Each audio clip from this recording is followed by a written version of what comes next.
Hello and welcome to The Big Fight. This week we were all delighted that collector Malkangiri, Mr. R.V. Krishna, who'd been kidnapped by the Maoists, was released. He was released safely and is back home. But there were questions asked about the price that perhaps had to be paid for that. A number of Maoist sympathizers and others who've been accused of being Maoists were released.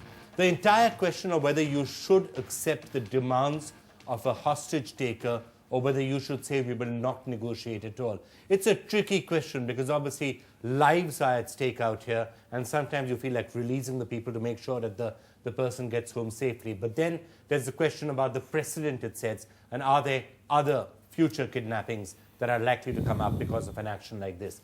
So we're going to be discussing that overall broader question of what should be done in situations like this today on The Big Fight, and we've got a absolutely fantastic panel to help us doing that. Let me start off by welcoming Swami Agnivesh, President of the World Council of the Arya Samaj, been very actively involved in dealing with all sorts of questions related to the Naxalites and the Maoists. So fantastic to have you with us. Chandan Mitra, Rajya Sabha MP, representing the BJP. It's great to have you with us. Kalikesh Singh Deo is representing the Biju Janata Dal now. The BJD has really come under attack in this case for the price that had to be paid. We'll ask you what you actually think about it. Mr. Ian Ramohan, former DG BSF with great experience in dealing with situations like this with various hats on. So we're going to look for your viewpoint. Nilesh Mishra, columnist and author, thanks for joining us.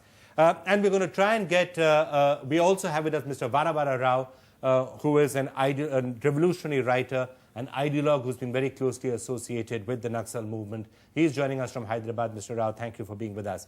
We also would like to get some ideas from other similar incidents that have taken place in the past and what actually happened there.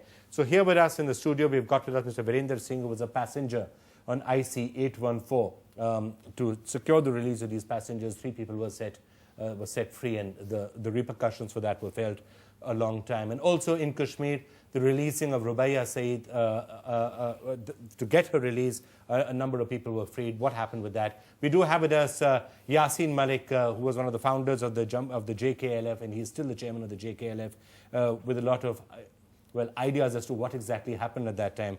Yasin will be getting some sense of that from you as well in a couple of minutes. Thank you all so much for joining us and for being with us. But let me just start off by welcoming onto the program perhaps the person whose views are, at least in this case, as relevant or more relevant than anybody else's. We do have with us Mr. R.V. Krishna himself, the person who had been kidnapped. Sir, thank you so much for joining us on the Big Fight. Maybe you could just tell us what exactly happened, and also your view on the entire process of negotiation that took place to secure your release. Were you also aware of what was happening and what the demands that were being made? Was any information getting to you? That I think the process, I'm grateful to the Honorable Chief Minister and the Orissa government that they have extended full support for our safe release, and I got to know through the radio that the mediators were negotiating, and finally because of their efforts and outcome, we are able to come out. Right. There was, of course, a lot of local support for you. Were you gratified by that? And were you also feeling that maybe that local support would force the Maoists to release you, even without meeting their demands? Definitely. I have really, it came as a pleasant surprise, and I was completely overwhelmed that people have shown so much of love and affection during these difficult times. Right.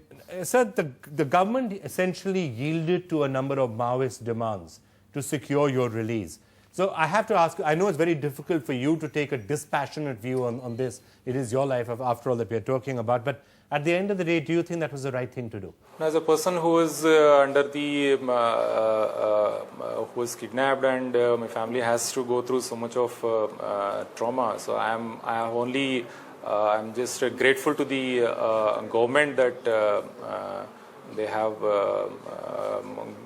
done all efforts to secure our release. I suppose the flip side, to be fair, is that if the government had not accepted those demands, if something, God forbid, had happened to you, it would have been very difficult to get other officials like you to be willing to go in there, meet people, and engage at the ground, at the grassroots. So you think that's also a valid point? No, that has been the throughout the stay in that area. My main on one side I was really worried about my family, and on the other extent I was also worried that my colleagues and others will the lower level government officials. It becomes definitely because they also have families, and it's difficult for them to venture out into those difficult areas.